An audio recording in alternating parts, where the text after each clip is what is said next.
شام کو سورج ڈھلنے لگا تو چھاؤں نے زمین پر اپنے پر پھیلا لیے۔ انایا نے اپنے کمرے کی کھڑکی سے مسکراتے ہوئے دیکھا اور اپنے خوبصورت ہونٹوں کو گلابی لپسٹک سے مزید حسین بنایا۔ اماں نے کمرے میں جھانکا اور اس کی تیاری دیکھ کر دل ہی دل میں اس کی نظر اتاری۔ بیٹی کو اکیلے گھر سے نکلتا دیکھ کر ان کا دل خوف زدہ تھا۔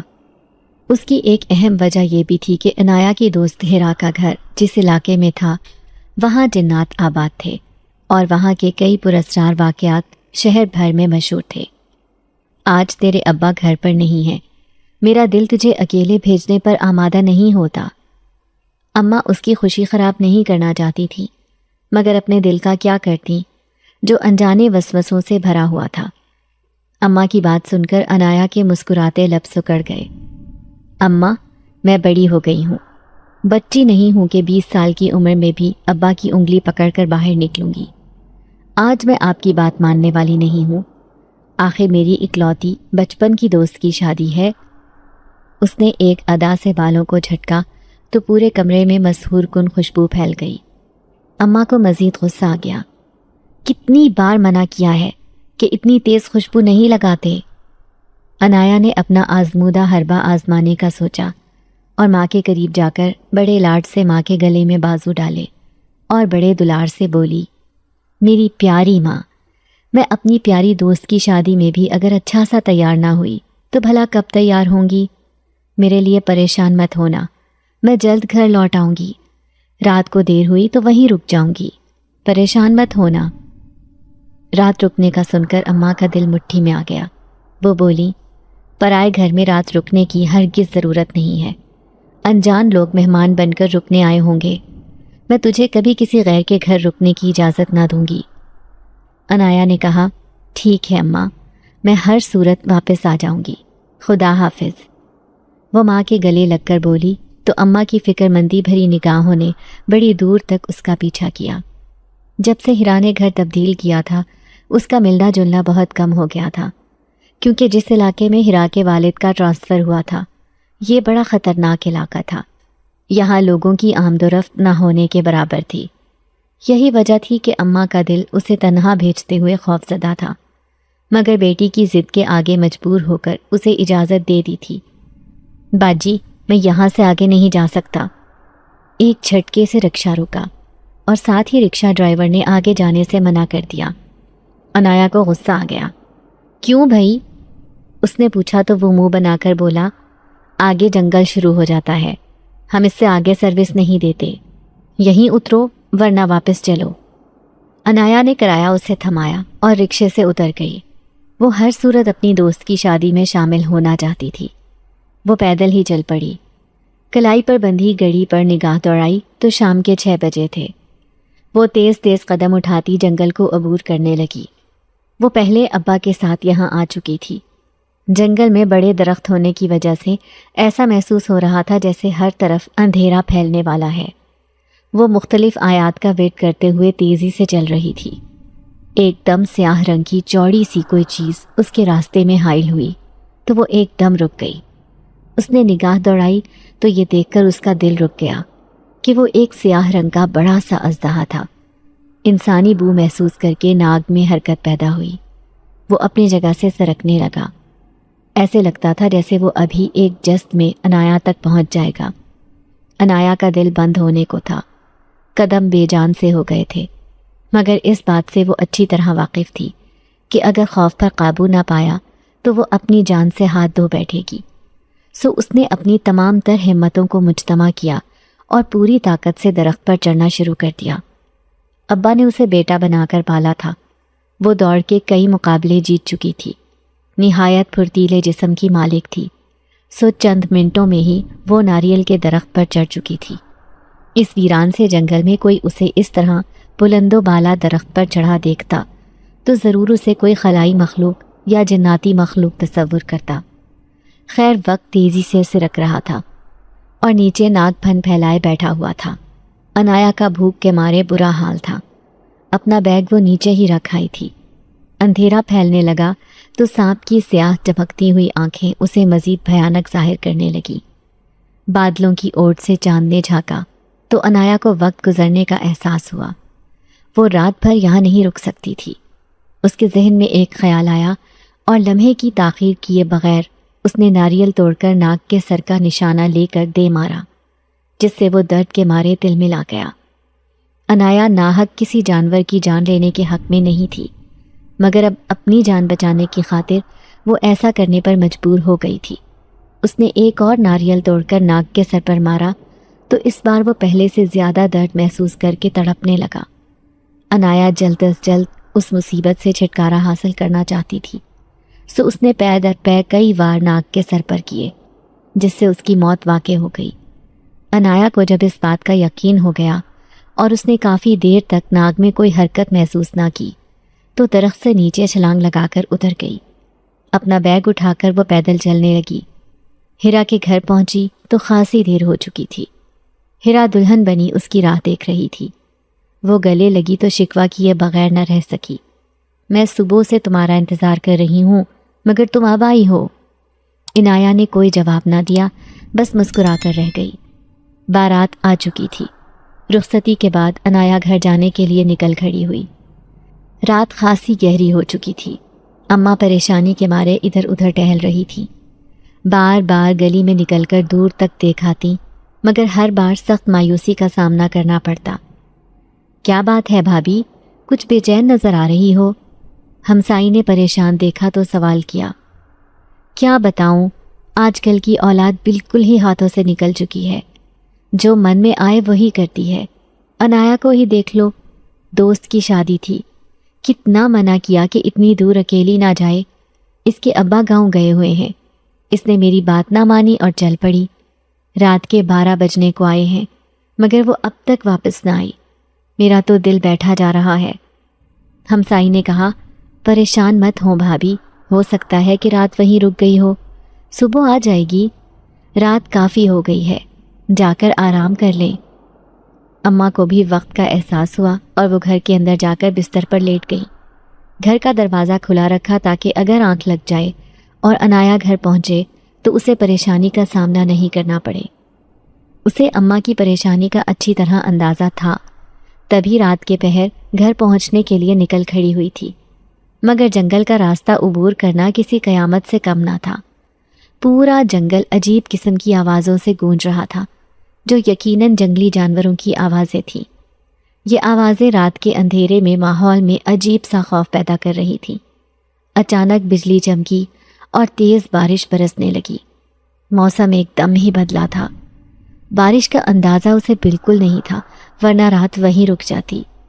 وہ دل ہی دل میں خیر کی دعا مانگتی آگے بڑھ رہی تھی، جب اسے لگا کہ کسی نے اس کے گرد گھیرا تنگ کر دیا ہے۔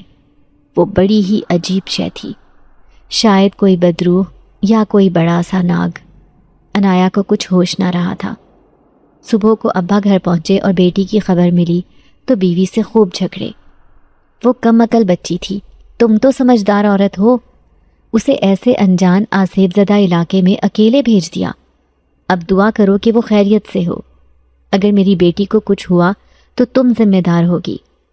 وہ خاصے نرم دل تھے، مگر موجودہ صورتحال نے انہیں غصہ کرنے پر مجبور کر دیا تھا۔ اماں منہ پر دوپٹہ رکھے رونے لگیں۔ ابا نے ایک غصیلی نظر ان پر ڈالی اور گھر سے نکل کھڑے ہوئے۔ وہ موٹر سائیکل تیزی سے دوڑائے ہیرا کے گھر پہنچے تھے، مگر وہاں سے معلوم ہوا کہ انایا ہزار منع کرنے کے باوجود رات کو ہی گھر جانے کے لیے نکل کھڑی ہوئی تھی۔ علاقے کے لوگوں کو بھی حیرانی ہوئی اور وہ ان کی مدد کرنے کے لیے چوکنا ہو گئے۔ جنگل سے ایک ناگ مردہ حالت میں پایا گیا تھا۔ اس کے علاوہ کچھ ایسا غیر معمولی نہ تھا جسے دیکھ کر کچھ اندازہ لگایا جا سکتا۔ سب لوگ حیران تھے اور یہ ماجرا سمجھنے کے لیے اپنی پوری طاقت صرف کر رہے تھے۔ اماں مسلح بچھائے بیٹی کی واپسی کے لیے رو رو کر دعائیں مانگ رہی تھیں۔ اگر آج انایا ان کے پاس آ جاتی تو وہ اسے کبھی واپس نہ جانے دیتی، مگر پچھتانے سے اب شاید کوئی فائدہ نہیں تھا۔ اگر وقت پر احتیاط نہ کی جائے تو ہاتھ پچھتاوے کے سوا اور کچھ نہیں آتا۔ سیاہ کنویں میں جھانک کر دیکھا جائے، بچی شاید وہیں گر گئی ہو۔ ایک عمر رسیدہ شخص جو کافی سمجھدار تھا، اس نے کہا تو سب سوچ میں پڑ گئے، کیونکہ سیاہ کنویں کے بارے میں بہت سی باتیں مشہور تھیں۔ کچھ لوگوں کا کہنا تھا کہ اس کے اندر جھانکنے کے بعد آنکھوں کی روشنی چلی جاتی ہے، جبکہ کچھ لوگوں کا یہ بھی کہنا تھا کہ اس کے اندر ایک ناگ اور ناگن کی جوڑی رہتی ہے جو ہر جمعرات کی رات کو اپنا شکار ڈھونڈنے کے لیے کنویں سے باہر نکلتے ہیں۔ غرض جتنے منہ اتنی باتیں مشہور تھیں، اسی لیے کوئی یہاں کا رخ نہ کرتا تھا۔ مگر ابا کو جب سیاہ کنویں کے بارے میں علم ہوا تو وہ ہر قیمت پر وہاں جانے کے لیے تیار ہو گئے۔ علاقے کے کچھ بہادر لوگ ان کے ساتھ ہوئے۔ ان کا دل بیٹی کو دیکھنے کے لیے بے قرار تھا۔ سیاہ کنویں میں انایا بے ہوشی کی حالت میں پائی گئی۔ اس کے پاس ایک بڑی سی سیاہ رنگ کی ناگن بیٹھی تھی جسے دیکھ کر صاف ظاہر تھا کہ وہ اسے کاٹ چکی ہے۔ انایا کی رنگت نیلی ہو رہی تھی۔ اسے دیکھ کر ابا کا دل ہولانے لگا۔ اسے فوری طور پر ہسپتال لے جایا گیا۔ ناگن کا زہر پورے جسم میں نہ پھیلا تھا، سو انایا کی جان بچ گئی، مگر وہ بولنے کی طاقت کھو چکی تھی۔ اماں اور ابا کے لیے اتنا کافی تھا کہ اس کی جان بچ گئی ہے۔ ناگن کے ڈسنے کے بعد ایسا لگتا تھا جیسے اسے دوسری زندگی ملی ہے۔ انایا گونگی ہوئی تو ایسا لگا جیسے گھر میں سناٹے دوڑ گئے۔ وہ گھر جہاں اس کی چہکار اور ہر وقت کھلکھلانے کی آوازیں گونجا کرتی تھی، اب وہاں سناٹے چھا گئے۔ مگر اماں اور ابا اسے دیکھ کر خوش تھے کہ اس کی جان بچ چکی تھی۔ ان کے لیے اتنا ہی کافی تھا۔ اماں اس کا دل بہلانے کے لیے اس کی من پسند چیزیں بنا کر دیتی اور ابا اس کا ہر شوق پورا کرتے، لیکن اسے تو جیسے اب کسی چیز کی تمنا ہی نہ رہی تھی۔ وہ چپ چاپ پیپل کے درخت کے نیچے بیٹھی رہتی۔ گرمی کا موسم تھا، سو اماں کو یہی لگا کہ وہ ہوا خوری کے لیے وہاں بیٹھتی ہے۔ اماں گھر سے باہر جاتی تو دروازے کو تالا لگا دیتی تاکہ کسی بھی آنے والے سے انایا پریشان نہ ہو۔ اس روز اماں اپنی ایک سہیلی کی طبیعت معلوم کرنے گئی تھی۔ تبھی تنہائی پا کر پیپل کے درخت کا جنزادہ انایا کے پاس چلا آیا، جسے دیکھ کر وہ پہلی نظر کی محبت کا شکار ہو گئی۔ یہ سچ تھا کہ وہ بول نہیں سکتی تھی، مگر اس کی نیلی کانچ سی آنکھیں اس کے دل کا ہر راز فاش کر دیا کرتی تھی۔ جنزادے نے بھی اس کی حسین آنکھوں میں محبت کی ہر داستان پڑھ لی، جسے پڑھ کر اس کے دل میں سکون اتر گیا۔ اس نے انایا کا ہاتھ تھاما اور کہنے لگا، تم بول نہیں سکتی لیکن میری محبت کو محسوس کر سکتی ہو، میرے لیے اتنا کافی ہے۔ میں تمہیں محبت کا گیت سناؤں گا اور تمہاری زندگی کو خوشیوں سے بھر دوں گا۔ انایا نے جنزادے کا ہاتھ تھام کر لبوں سے لگا لیا۔ انایا بیٹھی ہوتی تو اماں اس کے ساتھ باتیں کرتی رہتی، وہ سنتی رہتی، کبھی مسکرا دیتی اور بس اماں کو دیکھتی رہتی۔ اس وقت بھی اماں چاول صاف کرتے ہوئے اس سے باتیں کرنے لگی۔ برابر والے گھر میں نئے کرایہ دار آئے ہیں، بڑے ہی نیک بچے ہیں۔ کہہ رہے تھے، خالہ کوئی بھی کام ہو بس ایک آواز دے دینا، ہم حاضر ہو جائیں گے۔ ایسے نیک ہمسائے بھی قسمت والوں کو ملا کرتے ہیں۔ انایا نے سر ہلا دیا۔ اسی وقت ابا گھر میں داخل ہوئے۔ وہ آگے کی طرف جھکے ہوئے تھے اور کمر پر ہاتھ رکھا ہوا تھا، جسے دیکھ کر صاف اندازہ لگایا جا سکتا تھا کہ ان کی طبیعت ٹھیک نہیں ہے۔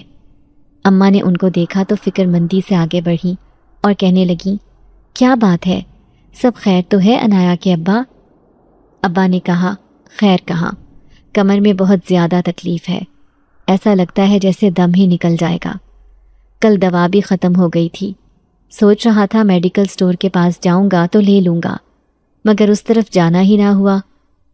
ان کی بات سن کر اماں کو غصہ آ گیا اور کہنے لگیں، بڑھاپا آ گیا مگر آپ نے اپنا خیال رکھنا ہی نہ سیکھا، بھلا وقت نکال کر اپنی دوا ہی لے آتے۔ آپ آرام کریں، میں برابر والے لڑکوں سے دوا منگوا کر لاتی ہوں۔ یہ کہہ کر اماں باہر چلی گئیں اور انایا نے ابا کو پانی لا کر دیا۔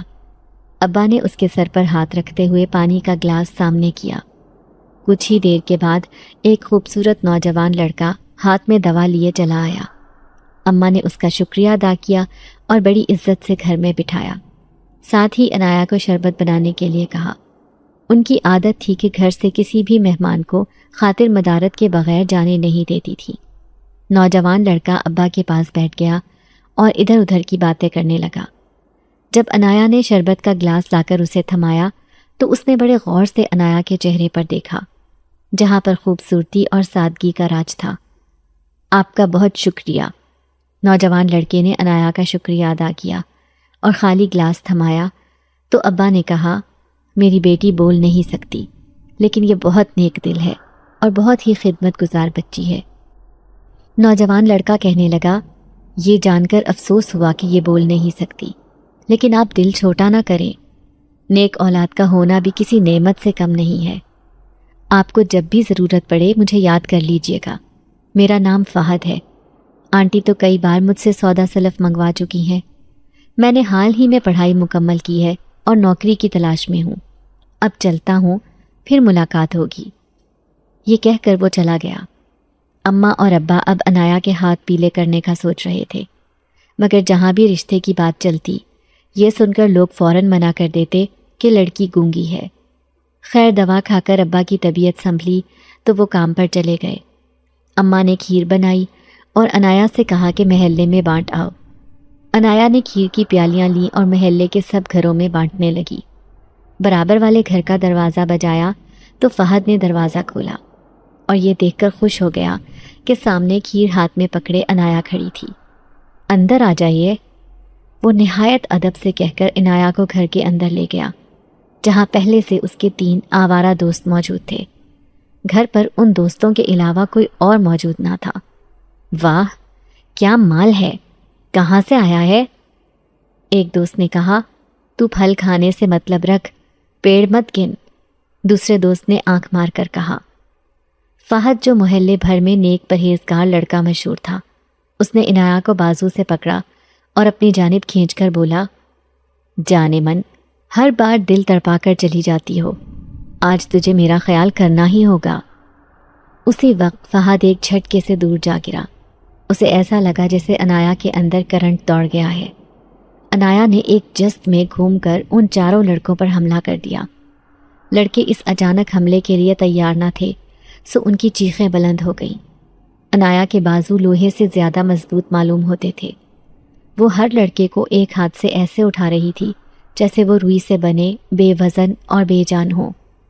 لڑکوں کو زمین پر پٹخنے کے بعد اس نے اپنے کپڑوں پر پڑی گرد جھاڑی اور مردانہ آواز میں بولی، اب اگر انایا کی طرف آنکھ اٹھا کر دیکھا بھی تو ہم تمہارا وہ حال کریں گے کہ ہمیشہ یاد رکھو گے۔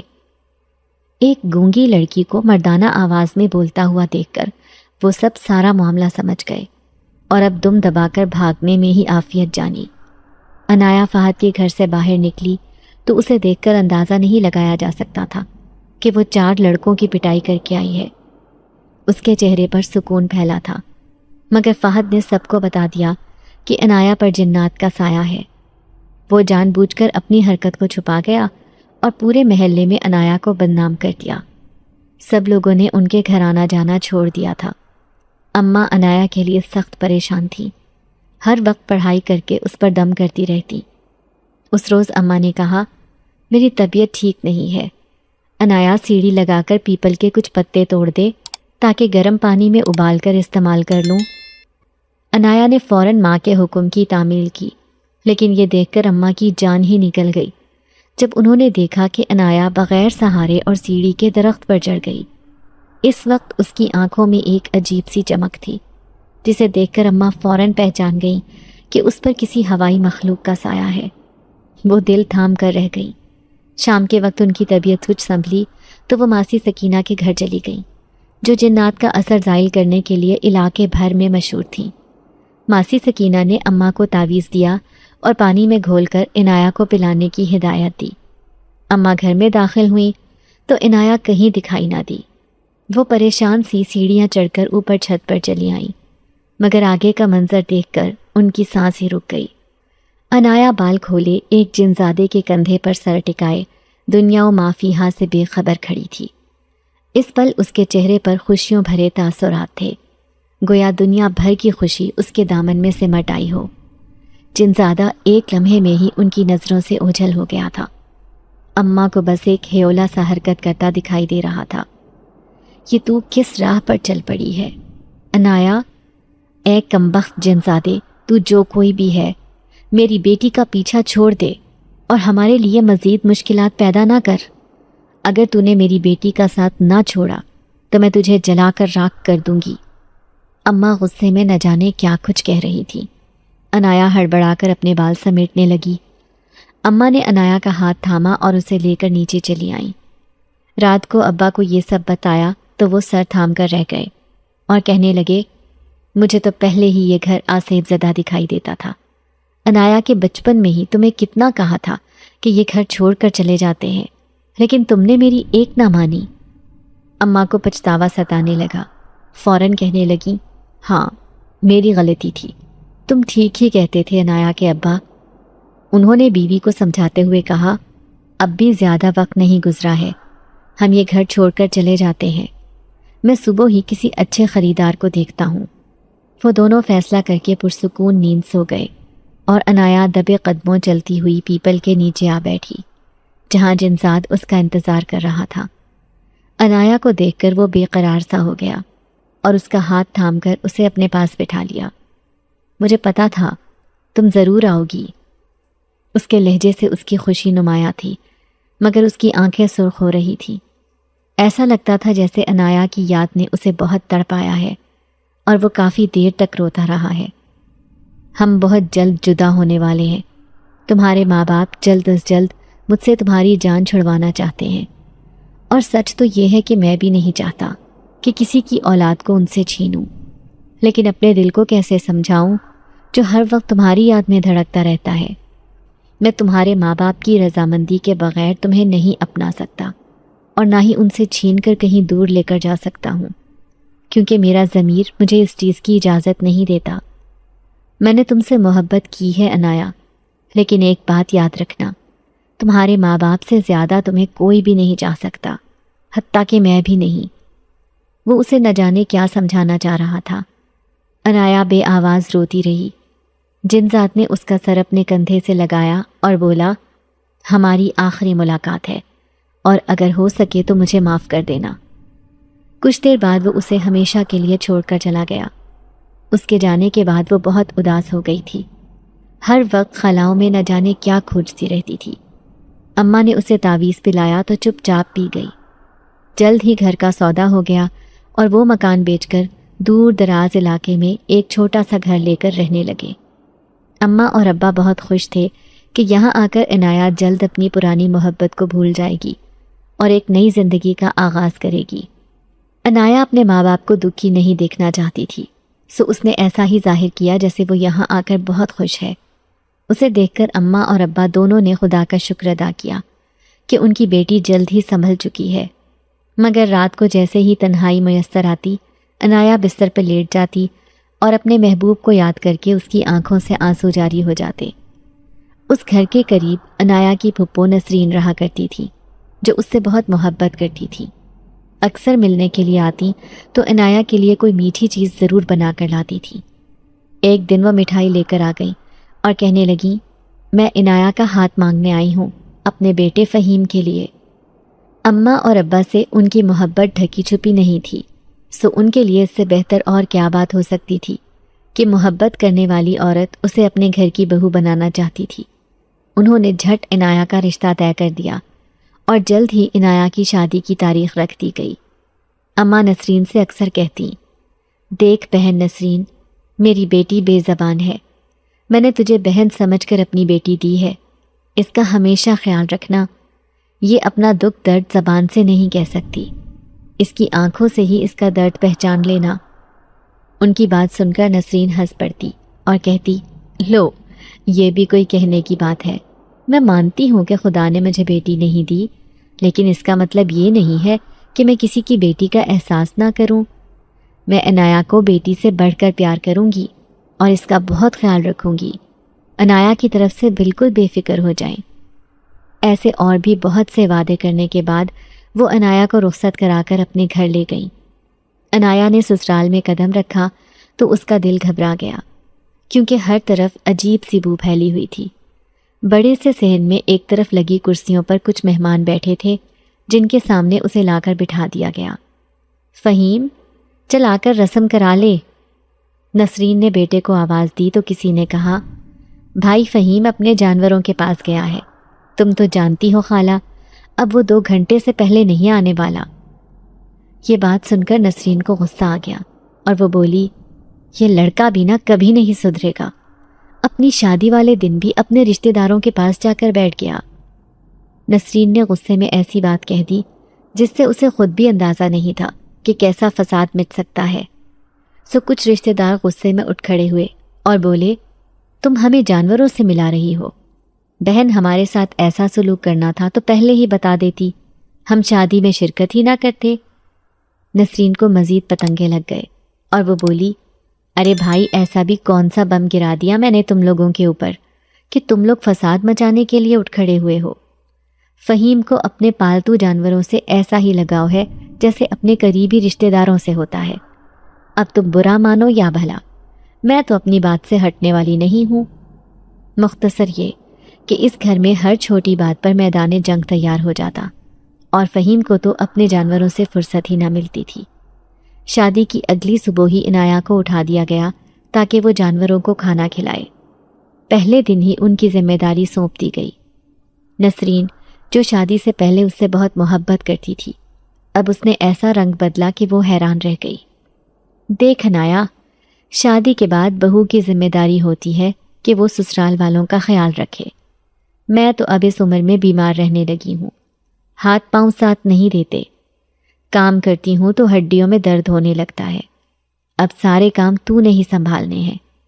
اور ایک بات یاد رکھنا کہ فہیم کو اپنے جانوروں سے بہت محبت ہے، وہ ان کے ساتھ ہوئی کوتاہی کو کبھی بھی برداشت نہیں کرتا۔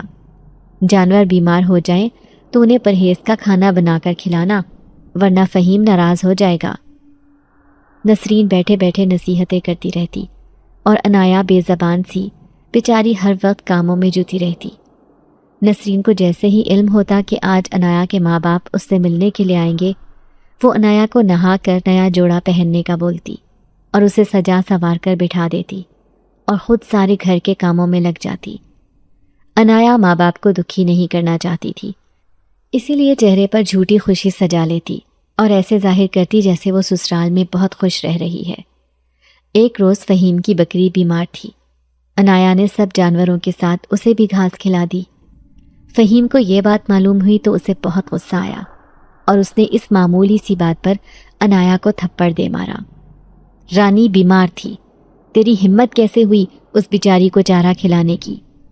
تو چاہتی ہے کہ میرے جانور مر جائیں اور تیری ان کی خدمت کرنے سے جان چھوٹ جائے۔ آئندہ کوئی جانور بیمار ہوا تو اسے وہی کھلانا جو میں کہوں گا۔ نسرین جو یہ سب دیکھ رہی تھی، مظلوم عنایا کا ساتھ دینے کے بجائے کہنے لگی، میں تو اسے کہتی ہوں کہ جیسا فہیم کہتا ہے ویسا ہی کر، مگر اسے آرام کرنے سے فرصت ملے تبھی تو گھر کا خیال کرے۔ تیرے گھر سے نکلتے ہی کمرے میں گھس کر آرام کرنے لگتی ہے۔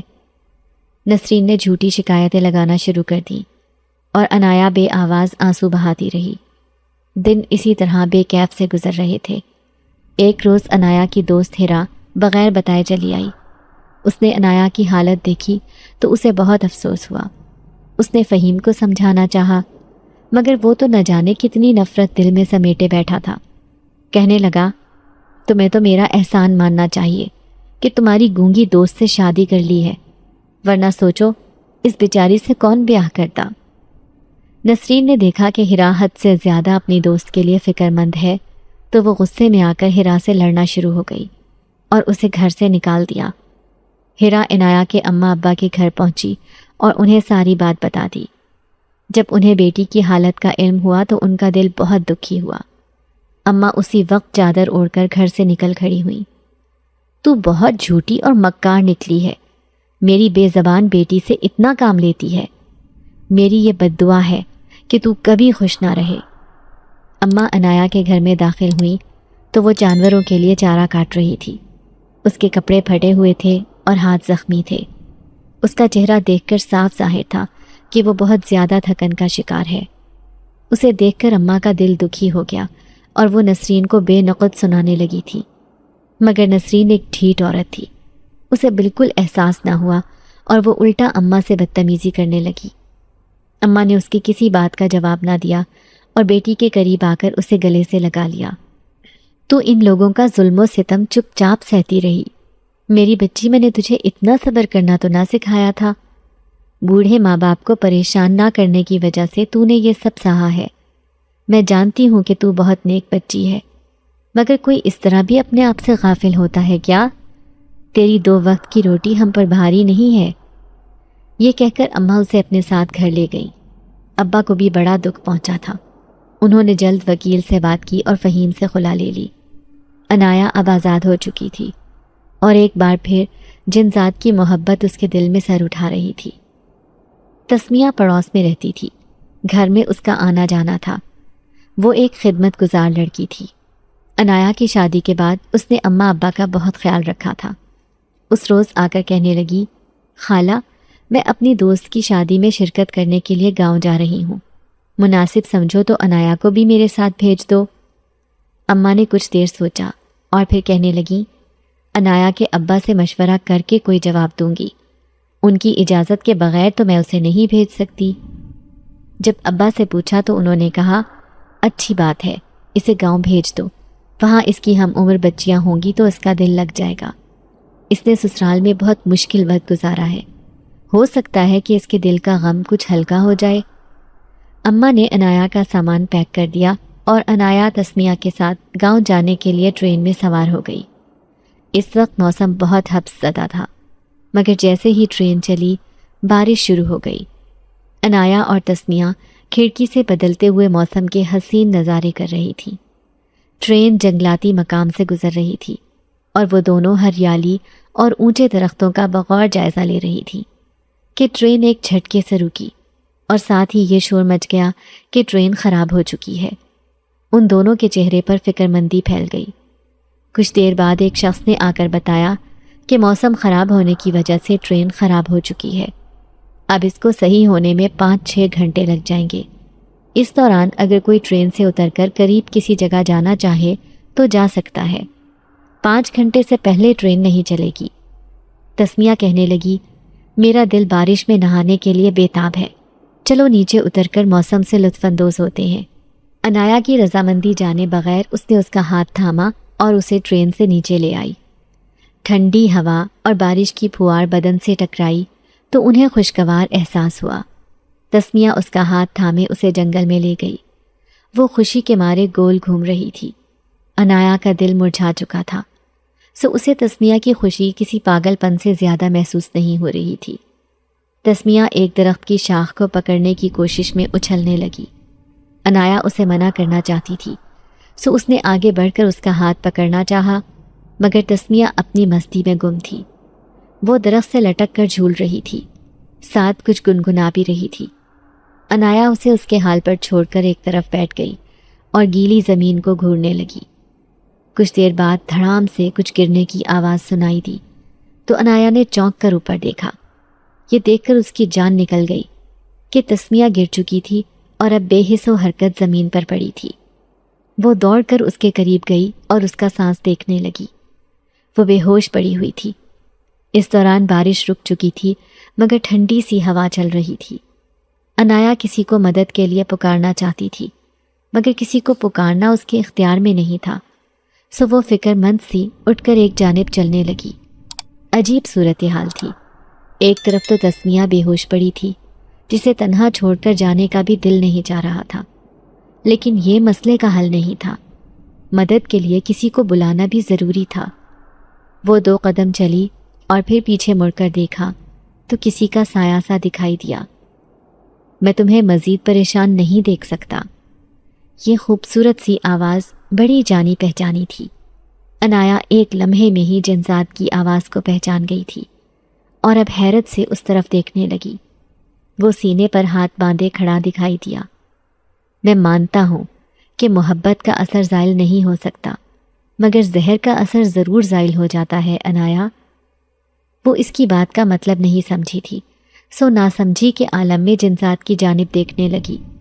وہ دھیرے دھیرے اس کے قریب آیا اور اپنی جیب سے ایک سرخ رنگ کی دوا نکال کر عنایا کی جانب بڑھا دی۔ اسے زبان پر رکھو۔ جنزاد کی ہدایت پا کر اس نے دوا کو زبان پر رکھا اور اگلے ہی پل اسے عجیب سا احساس ہوا۔ ایسا لگتا تھا جیسے گلے پر بڑی گرہ کھل چکی ہے۔ کیا میں اب بول سکتی ہوں؟ عنایا کی زبان سے اچانک نکلا۔ وہ خود اپنی زبان سے ادا ہوتے الفاظ سن کر حیران رہ گئی، جبکہ وہ مسکراتی نظروں سے اسے دیکھ رہا تھا۔ عنایا نے آج نہ جانے کتنے سال بعد اپنی آواز سنی تھی۔ اپنی کھوئی ہوئی آواز کو دوبارہ پا کر اس کی خوشی کا کوئی ٹھکانہ نہیں تھا۔ تمہارا بہت شکریہ، جنزاد، آج مجھے پورا یقین ہو گیا ہے کہ محبت نبھانے والے بڑا کمال کرتے ہیں۔ وہ خوشی کے مارے اچھلنے لگی۔ سنو، میری دوست بے ہوش پڑی ہے، کیا تم میری کچھ مدد کر سکتے ہو؟ انایا نے جنزاد سے کہہ کر جیسے ہی سر اٹھا کر دیکھا تو وہ غائب ہو چکا تھا۔ ایسا لگتا تھا جیسے وہ یہاں موجود ہی نہ ہو۔ انایا کو اپنی آنکھوں پر یقین نہیں آ رہا تھا۔ ایک دم اس کا دل خوف سے بھر گیا تو وہ تسمیہ کے پاس چلی آئی۔ جنزاد کی آمد کو وہ کوئی خواب یا گمان سمجھ سکتی تھی، مگر ایسا کچھ نہ تھا، کیونکہ اس کی دی ہوئی دوا کی بدولت ہی وہ اب بول سکتی تھی۔ ٹرین ٹھیک ہو چکی ہے، چل کر سوار ہو جائیں، ایسا نہ ہو کہ ٹرین چل پڑے، اب دوبارہ 24 گھنٹے بعد ہی یہاں آئے گی۔ ایک مسافر نے یہاں آ کر انایا کو خبردار کیا۔ میری دوست بے ہوش ہو چکی ہے، اسے اٹھانے میں میری مدد کر دیں تاکہ ہم ٹرین تک پہنچ سکیں۔ انایا نے مسافر سے کہا اور اس کی مدد سے تسمیہ کو ٹرین تک لے آئی۔ اسے ہوش آ چکا تھا مگر وہ ابھی غنودگی میں تھی۔ تسمیہ حیران تھی کہ انایا کا گونگا پن ایک دم کیسے ختم ہو گیا۔ وہ سوال پوچھنے لگی تو انایا مسکرا کر بولی، جنگل میں ایک مہربان ملا تھا، اس کی دی ہوئی دوا نے کام دکھا دیا، ورنہ شاید تمہاری دوست اب بھی گونگی ہوتی۔ جنزاد سے ملنے کے بعد وہ بہت خوش تھی۔ آواز واپس ملنے کی خوشی سے زیادہ اسے جنزاد سے ملنے کی خوشی تھی۔ دل میں ایک بار پھر امید بن چکی تھی کہ وہ اس کی زندگی میں ضرور واپس آئے گا۔ تسمیہ کی دوست کی شادی میں اسے بہت مزہ آیا۔ ٹھیک ہی تو کہا جاتا ہے کہ جب دل کی دنیا حسین ہو تو باہر کی دنیا بھی خوبصورت دکھائی دینے لگتی ہے۔ انایا کے ساتھ بھی اس وقت یہی معاملہ تھا۔ وہ گلاب کی طرح مہکتی ہوئی تتلی بنی اڑتی پھری اور رات کی تنہائی میں چاند کو دیکھ کر کہتی، اے میرے محبوب، میرے لیے چاند نہ بن جسے میں چاہ سکوں نہ پا سکوں، میرے لیے سکون بن جسے میں دل میں اتار سکوں اور اپنی زندگی کا حصہ بنا کر خوشی محسوس کروں۔ مجھ پر کسی خوبصورت راز کی طرح آشکار ہو جا جسے میں سینے سے لگا کر جی سکوں۔ اس کی خود کلامی کی عادت بڑھتی جا رہی تھی، مگر جنزاد تو جیسے اس تک آنے والا ہر رستہ بھول چکا تھا۔ شادی ختم ہونے کے بعد وہ اور تسمیہ واپس گھر گئیں، اور جب اماں نے انایا کو سالوں پہلے کی طرح بولتے اور چہکتے ہوئے دیکھا تو خوشی سے جھوم اٹھی۔ انہوں نے اسے گلے لگا لیا اور اپنی کلائی سے سونے کا کڑا اتار کر اسی وقت خیرات کر دیا۔ ابا کی بھی خوشی کا کوئی ٹھکانہ نہ تھا۔ وہ بار بار انایا کے سر پر ہاتھ پھیرتے اور خدا کا شکر ادا کرتے۔ ہیرا بھی اس سے ملنے کے لیے آئی اور اسے بولتے ہوئے دیکھ کر وہ خوشی سے بے حال ہو گئی۔ رات کو ابا سونے کے لیے چلے گئے، جبکہ ہیرا، اماں اور انایا بیٹھ کر باتیں کرنے لگی۔ ہیرا آج رات یہیں رک گئی تھی۔ میں نے کئی سال کی باتیں کرنی ہیں، انایا بولی تو ہیرا ہنس پڑی اور کہنے لگی، میں تمہاری باتیں سننے کے لیے بیتاب ہوں۔ جس رات تم میری شادی میں آئی تھی، اس رات واپسی پر کیا ہوا تھا؟ یہ سن کر انایا کا چہرہ زرد ہو گیا اور وہ بولی، جس رات میں تمہاری شادی میں شامل ہونے کے لیے گھر سے نکلی تھی، اس روز مجھ سے ایک گناہ سرزد ہو گیا تھا، اسی کی سزا ملی تھی، تبھی تو 5 سال گونگی بن کر گزارے۔ ہیرا بے چینی سے بولی، ایسا کیا گناہ کر دیا تھا؟ کیا کسی کی جان لی تھی؟ انایا بولی، ہاں، ایک ناگ کی جان لی تھی۔ تبھی تو جب گھر واپس جانے لگی تو اس کی مادہ ناگن نے مجھ سے بدلہ لے لیا۔ قسمت اچھی تھی کہ جان بچ گئی۔ اماں نے اس کا سر اپنے کندھے سے لگایا اور بولی، جو ہونا تھا وہ ہو گیا، گزری باتوں کو یاد کر کے کوئی فائدہ نہیں ہے۔ کچھ دیر بعد وہ یہ کہہ کر اٹھ کھڑی ہوئیں کہ تم دونوں بیٹھ کر باتیں کرو، مجھے تو سخت نیند آئی ہوئی ہے۔ اماں کمرے میں چلی گئیں اور انایا ہیرا سے بولی، میرے دل پر ایک بوجھ ہے ہیرا، میں اس بوجھ سے آزاد ہونا چاہتی ہوں۔ ہیرا بولی، ایسا کیا بوجھ ہے جو تمہیں اتنا بے چین کر رہا ہے؟ انایا نے کسی مجرم کی طرح سر جھکا کر کہا، محبت کا بوجھ۔ اس کی بات سن کر ہیرا کا منہ حیرت کے مارے کھلا رہ گیا اور پھر وہ تفصیل پوچھنے لگی۔ انایا نے جنزاد سے ہوئی پہلی ملاقات سے لے کر آخری ملاقات کا سارا قصہ ہیرا کو کہہ سنایا۔ ہیرا حیران رہ گئی۔ میں اسے بھلا نہیں پا رہی، میں اسے بھولنا چاہتی ہوں ہیرا، انایا بڑی معصومیت سے کہہ رہی تھی۔ ہیرا بولی، اس دنیا میں کچھ بھی ناممکن نہیں ہے عنایا، تم اپنی محبت کو پانے کی دعا کرو، میں تمہارے ساتھ ہوں، اور جہاں تک ممکن ہوا اپنی اور تمہاری دوستی کا حق نبھاؤں گی۔ رات کے 3 بجے وہ دونوں سونے کے لیے لیٹ گئیں۔ عنایا کا دل آج ہلکا پھلکا ہو چکا تھا۔ اپنی عزیز دوست سے حال دل بیان کر کے وہ خود کو پرسکون محسوس کر رہی تھی، سو جلد ہی نیند کی آغوش میں چلی گئی، مگر ہیرا کی آنکھوں سے نیند کوسوں دور تھی۔ ابھی کل ہی تو اس نے جنات سے ملاقات کے لیے کچھ عملیات سیکھے تھے، اسے یقین نہیں آ رہا تھا کہ ان عملیات کو آزمانے کا وقت اتنی جلدی آ جائے گا۔ وہ رات کے 3:30 بجے بستر سے نکلی اور چپ چاپ دبے قدموں چلتی ہوئی گھر سے باہر نکل گئی۔ اس کا رخ قبرستان کی طرف تھا۔ ایک پرانی قبر کے پاس بیٹھ کر وہ آنکھیں بند کر کے کچھ پڑھنے لگی۔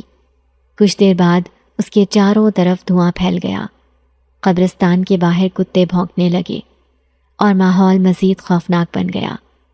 اندھیرے میں جنزاد کا چہرہ واضح طور پر دیکھا جا سکتا تھا۔ وہ دونوں آپس میں باتیں کرنے لگے۔ جنزاد سے ملاقات کے بعد ہیرا بہت خوش تھی۔ ہیرا جلد از جلد اپنی پیاری دوست کو اس کی محبت سے ملانا چاہتی تھی، اسی کے لیے اتنی رات کو قبرستان چلی آئی تھی۔ وہ واپس گھر میں داخل ہوئی تو 4:30 بج رہے تھے۔ اس نے ادھر ادھر دیکھا مگر سب گہری نیند میں ڈوبے خواب خرگوش کے مزے لے رہے تھے۔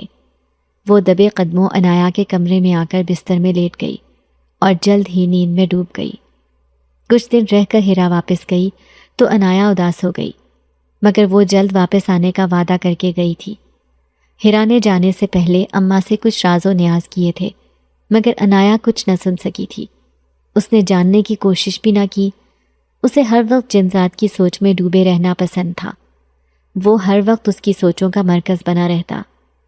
یہ ہیرا کے جانے کے 1 ہفتے بعد کی بات ہے کہ اس روز اماں نے دل لگا کر گھر کی صفائی کی اور عنایا سے کہنے لگی، تیار ہو جا، ہو سکتا ہے کہ آج کوئی مہمان آ جائے۔ عنایا پر سستی چھائی ہوئی تھی، کہنے لگی، نہ کسی کا فون آیا اور نہ ہی کسی نے اطلاع دی، آپ یوں ہی تیاریوں میں لگ کر خود کو تھکا رہی ہیں۔ اماں نے اس کی بات ایک کان سے سن کر دوسرے کان سے اڑا دی۔ دن ڈھلنے لگا اور جیسے ہی رات ہوئی پورا علاقہ ڈھول کی آواز سے گونجنے لگا۔ شہر میں آج پھر کسی کی بارات اتر رہی ہے، عنایا نے خوش ہو کر کہا تو اماں ہنستے ہوئے کہنے لگیں، اگر یہ تیری ہی بارات ہوئی تو؟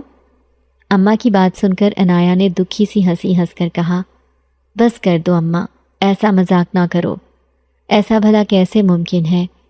کیا کبھی کسی طلاق یافتہ کو بھی کسی نے خوشی اور ڈھول دھماکے سے اپنے گھر کی زینت بنایا ہے؟ کبھی کبھار وہ ایسی ہی تلخ باتیں کیا کرتی تھی۔ اماں نے کہا، جب قسمت ساتھ دے تو یہ نہیں دیکھتی کہ اگلا انسان طلاق یافتہ ہے یا کیسا ہے۔ اس سے پہلے کہ عنایا کچھ کہتی، گھر کا دروازہ کھلا اور دلہا بنا جنزاد گھر کے اندر داخل ہوا، جس پر نگاہ پڑنے کے بعد عنایا تو جیسے سانس لینا بھی بھول گئی تھی۔ لگتا ہے تمہیں صرف ان کی آمد اچھی لگی ہے، ہمارے آنے یا نہ آنے کا تم پر کوئی اثر نہیں ہے۔ ہیرا دلہا بنے جنزاد کے ساتھ کھڑی تھی۔ عنایا نے حیران نظروں سے اسے دیکھا تو وہ ہنس پڑی اور بولی، میں نے کہا تھا نا کہ دوست ہونے کا حق ادا کروں گی، تو آج میں نے اپنا کہا سچ کر دکھایا۔ کیا ایک طلاق یافتہ لڑکی آپ کو اپنے لیے قبول ہے؟ عنایا نے جنزاد سے کہا، میں نے تم سے محبت کی ہے عنایا، میرے لیے یہ بات معنی نہیں رکھتی کہ تم طلاق یافتہ ہو۔ مجھے صرف یہ معلوم ہے کہ مجھے تمہاری طرح کوئی نہیں چاہ سکتا۔ وہ اس کا ہاتھ تھام کر بولا تو عنایا شرما گئی۔ اتنے مذاکرات کافی ہیں، باقی باتیں شادی کے بعد کرنا، شرارتی انداز میں کہہ کر ہیرا اس کا ہاتھ تھام کر کمرے میں لے گئی اور اسے دلہن بنانے لگی۔ عنایا تیار ہو کر غضب ڈھا رہی تھی۔ جنزاد نے اسے ایک نظر دیکھا تو نظر ہٹانا بھول گیا۔ اماں ابا نے بھی دل سے بلائیں لی۔ آج کا دن ان کے لیے خوشیوں کا پیغام لے کر آیا تھا۔ بیٹی کو اس کی محبت مل گئی تھی، ان کی بیٹی خوش تھی، ان کے لیے اتنا کافی تھا۔ اب عنایا کی شادی کو 10 سال بیت چکے ہیں۔ اس دوران اماں ابا کا انتقال ہو گیا ہے۔ وہ اپنی دنیا میں خوش ہے۔ جو خوشیاں اسے انسانوں سے نہ مل سکیں، جنات کے ساتھ رہ کر ساری خوشیاں حاصل کر لی۔ جنزاد ہمیشہ اس کا خیال رکھتا ہے۔ جس رات وہ رخصت ہو کر جنزاد کے گھر آئی تھی، اس کے 2 دن بعد فہیم اور اس کی ماں اپنے گھر میں مردہ حالت میں پائے گئے تھے۔ کافی تفتیش ہونے کے باوجود یہ راز سامنے نہ آ سکا کہ ان کے ساتھ ہوا کیا تھا۔